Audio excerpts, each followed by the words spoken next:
78 برا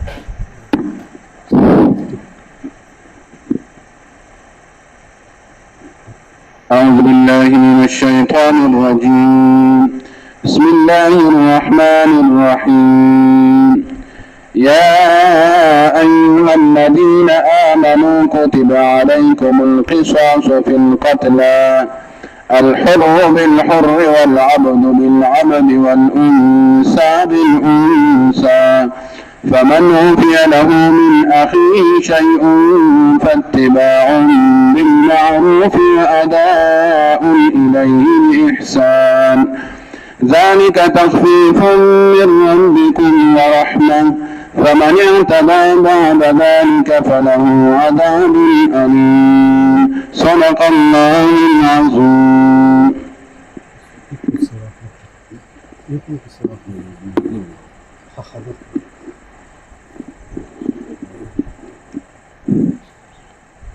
الحمد لله وحده والصلاة والسلام على من لا نبي بعد أما بعد قال الله تعالى في محكم كتابه أعوذ بالله من الشيطان الرجيم بسم الله الرحمن الرحيم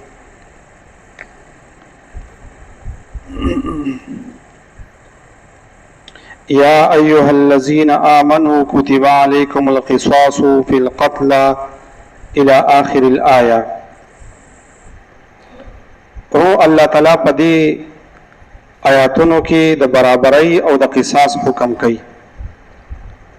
اصل کې مسلمانانو چې کله مدینه منورې ته هجرت وکړو نو اسلامی او خلافت او نظام جوړ شو. نو په هر نظام کې دو شیزونه ډیر زیات لازمی دي. یو عدل او انصاف ډیر زیات لازمی دي. په کوم ځای کې چې عدل نه کیږي او ظلم کیږي نو هغه معاشره هغه ځای او حکومت برقرار نه پاتې کیږي. او دویم دا خبره لازمی ده چې څوک په چا ظلم ونه کوي او د چا مال ونه خوري او د چا حق ونه خوري، دا په نظام کې لازمی خبرې دي. نو چې کله مسلمانانو مدینه منورې ته هجرت وکړو نو په مدینه منوره کې دوه قبیلې د مخکې نه اوسېدې چې بنو نذیر دي او بنو قریظه دي. نو دا بنو نذیر داسې وو چې دا ډېر زیات قوي خلک وو، مضبوط خلک وو، طاقتور وو. او بنو قریظه چې وو نو هغوی لږ کمزوري خلک وو. نو د دوی په منځ کې به کله کله جګړې راغلې نو که فرض که دا بنو نذیر نه به یو سړی مړ شو نو دوی به رالګېدل او د هغه نورو کمزورو نه به لس کسان شل کسان دا به ترې وجل. او که فرض که په دیت باندې به خبره کوله نو چې دا کم زورور خلک وو نو دوی له به 200 وثقه کجورې ورکولې. لکه زه به داسې وم چې 200 منه. او دا کمزوري چې کوم خلک وو نو دوی به لږې کجورې ورکړې او بس وایي ستاسو دا سړی خو دومره قیمتي سړی نه و، نو هغوی به په لږ باندې رضا کول. که فرض که داسې به وشو چې غلام به چا ووجو د دې زورورو نه نو هغوی به هم ستاسو نه آزاد وجنو. او که د کمزورو نه به ووجو نو هغوی به خپل بدل کې بیا لکه د زورورو نه به ووجو دا غلام نو دوی پکې آزاد وجو. نو برابري په دې قتل کې هم نه وه، په معاملاتو کې هم نه وه، او ډېر زیات عجیبه نظام و. نو شریعت یو حکم را نازل کو چې نه، یا ایها الذین آمنوا کتب علیکم القصاص فی القتل. اے هغه خلکو چې تاسو ایمان راوړی دی په تاسو باندې پرستری شوی دی برابري په وجلی شو کې. چې کوم خلک ووجلی شو نو پای کې برابري او ایکول دا لازمي دي چې دوی به برابري په قتل کې او برابر کسانو وجنئ. نو الحر بالحر آزاد به وجلی کېږي د آزاد په بدل کې، والعبد بالعبد غلام به وجلی کېږي د غلام په بدل کې، والانثى بالانثى او زنانه به وجلی کېږي د زنانه په بدل کې. اوس دې نه مخکې دا خبره لازمي ده چې موږ دا وپېژنو چې په شریعت کې د قتل 15 اقسام دي. یو ته ویل کېږي قتل عمد. قتل عمد دې ته ویل کېږي په شریعت کې چې انسان راولګېدو او بل انسان په علی جاریه باندې او مطلب دا دی چې هر هغه شی چې هغه زخم پیدا کوي نو دې ته قتل عمد وایي. لکه مثلا په چړه باندې وو، په تمانچې وویشتو، نو دې ته قتل عمد ویل کېږي.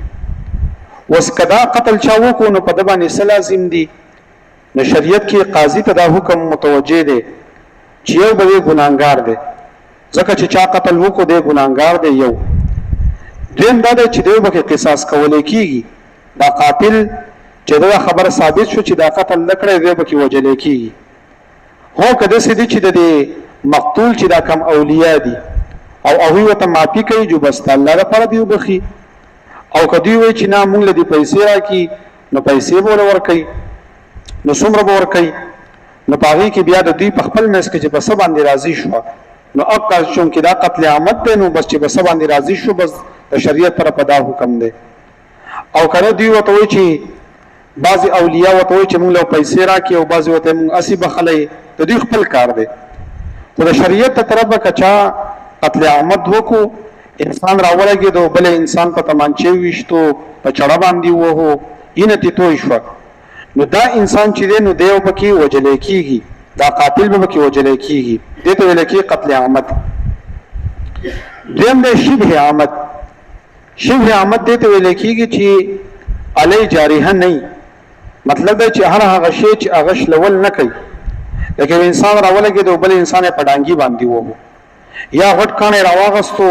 په هغې باندې ولې سر وویشتو چې عموما د هغې نه انسان مړ کېږي نه، خو بس دې ته مړ شو، یا په ډانګي باندې یا کرنټ یې ولې ورکړو، نو دې ته شبه عمد ویلی کېږي. په دې کې اوس څه لازم دي؟ په دې کې یو دیت لازم دی. په دې قتل کې چې دی نو وجل نشته چې دا قاتل چې راولګي او دی پکې وجلی کېږي، نه. په دې کې دوه خبرې دي، یو پکې کفاره ده او یو پکې دیت دی. کفاره دا ده چې یا به غلام آزادوي، که غلام نه نو 2 میاشتې او پرله پسې روجې نیسي، او دا به داسې روجې چې دې په منځ کې به قضا نه کوي. که برس که په دې کې قضا وکړه یا پکې د رمضان روجې راغلې یا پکې اختر راغی نو بیا به یې درسره کوي. نو دې ته ویل کېږي شبه عمد. نو شبه عمد دې ته ویل کېږي چې هغه قتل چې هغه په ډانګي باندې یا په کمر باندې انسان ولګېدو دې ته شبه عمد وایي. نو په دې کې به یو دیت وي، نو دیت دې ته ویل کېږي چې 100 اوښان به ورله ورکوي، دا دیت دی. یا 1000 دینار به ورله ورکوي، یا 10,000 درهم به ورله ورکوي. نو د دې دور په حساب باندې د دیت نه کم از کم مخکې ورځو کې موږ حساب کړی نو د سونې ریټ بدلېږي را بدلېږي، خو 86 लाख روپۍ ترې راتلې چې انسان راولګېدو بل انسان یې ووژو، نو په ده باندې دیت چې کوم دی نو هغه 86 लाख روپۍ دي. او که دوی په خپل منځ کې صلح کوي نو هغه جدا خبره. دریم ته ویل کېږي قتل خطا. قتل خطا دې ته ویل کېږي چې انسان مثلا ټوپک راغستی دی او دی وایي چې دا مخامخ کار دی، خو چې دا فایرنګ وکړو نو هلته کې انسان و نو هغې وویشتو، نو دې ته قتل خطا وایي. یا مثلا څوک ګاډی چلی او څوک یې په ګاډي باندې ووو، نو دې ته قتل خطا وایي. نو په دې کې څه لازم دي؟ په دې کې یو کفاره ده او یو پکې دیت دی. نو کفاره ما تاسو ته ووایي چې 2 میاشتې او پرله پسې روژه نیسي. انسان دې په ګاډي باندې ته څوک ولګېدو نو پرله پسې به 2 میاشتې روژې نیسي، او بل به دې دیت ورکوي. نو دیت ما تاسو ته ووایي چې کم از کم 100 اوښان دي په هغې کې. څلورم قسم د قتل چې دی نو جاري مجرای خطا ده. جاري مجرای خطا مطلب دا دی چې فرض کړه یو زنانه اوده ده او خواته ورسره ماشوم پروت دی، او دا زنانه چې دی نو په دې ماشوم باندې راواوړېده او مړ شو، یا دې زنانه ته د سره پته نه ده لګېدلې، خو سهار د هغه په دې پوزه باندې په خوله باندې یې نه راغلې وه، نو غالبا دا ده چې بلکې یقیني خبره دا ده چې دا پې وراوړېدلې ده او د دې د وجې نه مړ دی. اوس که داسې چل شوی چې د هغه په پوزه باندې نه وه، په خوله باندې نه وه، نو بیا به ډاکټران پوسټمارټم وکړي چې آیا دا د څه د وجې نه مړ دی، چې د ده ساه بند دی که نه دته نوره څه مسله راغلې ده. نو که میډیکل رپورټ کې دا راغلی چې د ساه بنده کړلی شوې ده، نو بیا معلومه دا شوه چې دا پې دا مور وراوړېدلې ده. نو دې ته ویلی کېږي جاري مجرای خطا. نو په دې کې دوه خبرې دي، یو په دې کې کفاره ده، نو دا مور به رالېږي 2 میاشتې او پرله پسې روجې نیسي، او دویم په دې کې دیت دی، خو چونکې دا خو د ده زوی دی او د ده اولاد دی نو شریعت ورته وایي زه دا دیت ته معاف دی، مطلب ځکه چې تا ته بیا پاتې کېږي جو بس تا ته معاف دی، مطلب دا شو. پنځم قسم چې دی نو هغه قتل بسبب دی. قتل به سبب دی ته ویل کی چې انسان مثلا کوی کنسته دی او دا پس شي نه دی چې ولې یو ته لایټ نه دی لګولې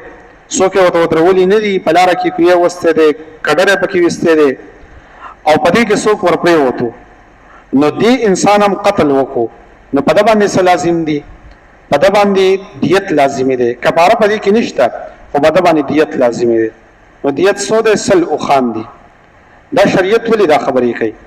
دا د دې وجه نه کوي چې ګوره د انساني یعنی دا ډېر زیات قیمت دی د مسلمان نه د انسان د یعنی ډېر زیات قیمت دی ځکه په دې کې برابر دی کافر او مسلمان په دې کې برابر دی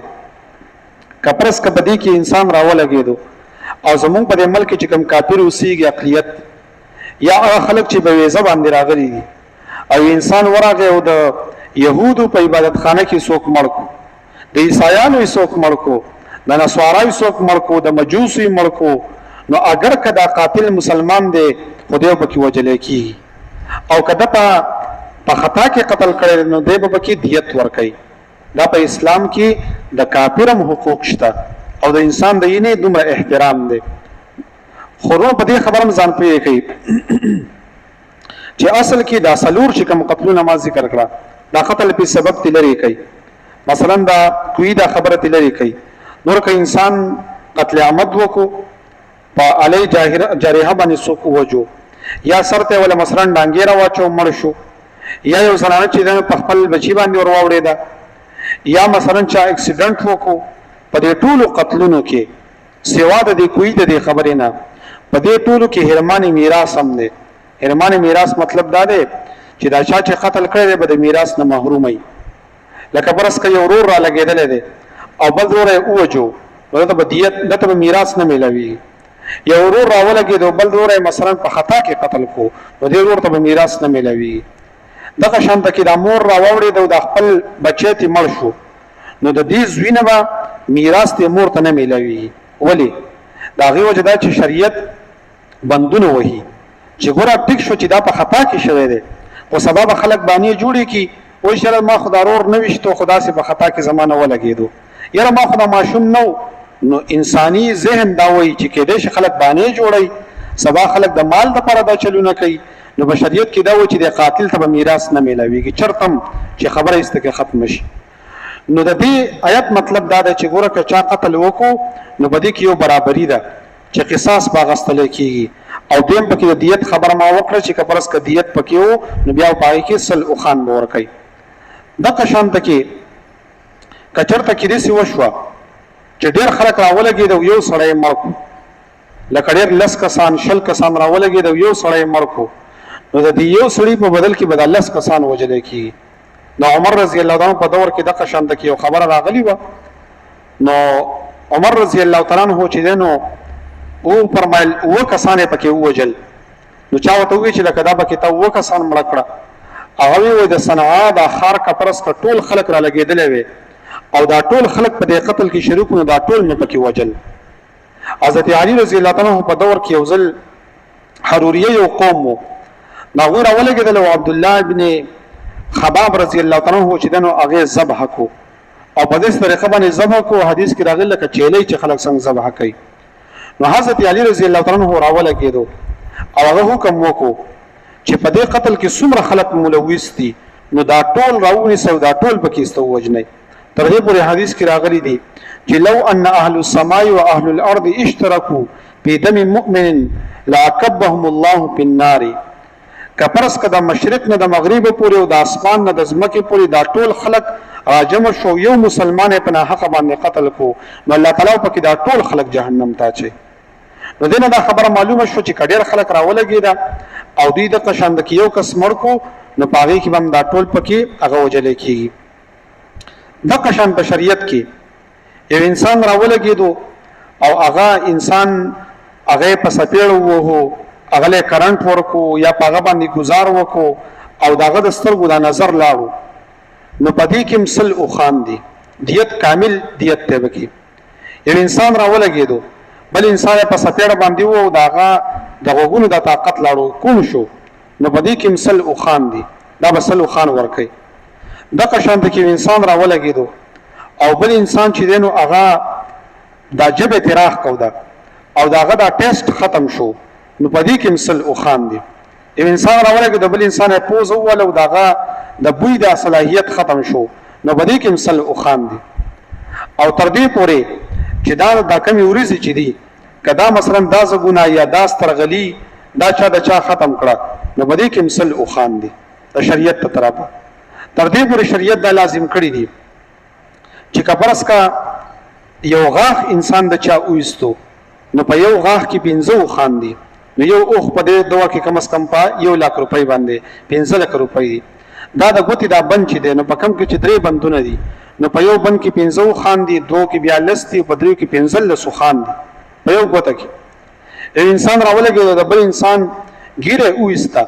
خو په دې طریقه باندې چې بیا راخیږي نه په دې کې مثل خان دي یو انسان راولګي د بل انسان مثلا لکه یخته مکمل د سریر کې چې بیا راخیږي نه په دې کې مثل خان دي تاسو د شریعت دی حدود ته وګورئ په دې کې اوس بعض خلک په شریعت باندې دا اعتراض کوي چې تاسو مثلا چې دینو د غل لاس کټ کوي او تاسو به کې سړی وجنه یو نو موږ وایو دا خو اصل کې دې خبره ده چې د دې د قتلونو د فساداتو د غي مخنیوي کوي شریعت تاسو کې صدا دا شریعت د دې مخنیوي کوي چې ګوره مزه خدای خیر کو زه چرته کې منګک ته اسه ده خدای خیر نزار پانا سیخه کینا نو بس صحیح ده زه ای بزنو خدای خیر کو زه نو دا شریعت اصل کې دې چل کوي چې هغه دیوالونه وته وਹੀ نو هغه ځکه کې مرغې ده بس صحیح ده زه ناس ته نو شریعت د سی وای چې لکه ګوره خلک په اسلام باندې اعتراض کوي چې ګوره تاسو چې دنو قتل کوي او تاسو لاسونه کټ کوي دا کوي هغه کوي نو اصل کې شریعت دا غواړي چې د مسلمانانو حفاظت راشي دا غوی د یینې دا غوی د مال دا غوی د جان دا غي حفاظت راشي نو دې لپاره شریعت چې دنو هغه دا حدود نافذ کوي نو دې آیت کې الله تعالی دا فرمایي چې ګوره په دې کې برابرۍ ده که غلام دی که تور دی که سپین دی که عرب دی که عجم دی که غریب دی نو تاسو څه خیال دی که دا حدود نافذ شو نو بیا به څوک لږه جګړه وکړي بیا به څوک داسې وکړي چې هغه به په رڼا ورځ باندې تمانچه به څوک وګرځي پرانا ورځ باندې به څوک قتل وکړي اسمونه کې خو نظام نشته دغه شانته کې تپوس نشته جس کې لاټي اوس کې بینس بس خبر ده چې نظام بدلته کې په خپل جوړه دلته چې ګرځي نو بس ځان به بالکل لړې ساتي نو بیا به ټیکی او کله مثلا ته د ځان لخته کو او سر د خطه کو نو د خلک د چې هغه زورور خلک دي هغه به د خپل لاندې کې نو بس د سره بدانګي او اسانه خبره چې انسان کړه د سره ودانګل نو بیا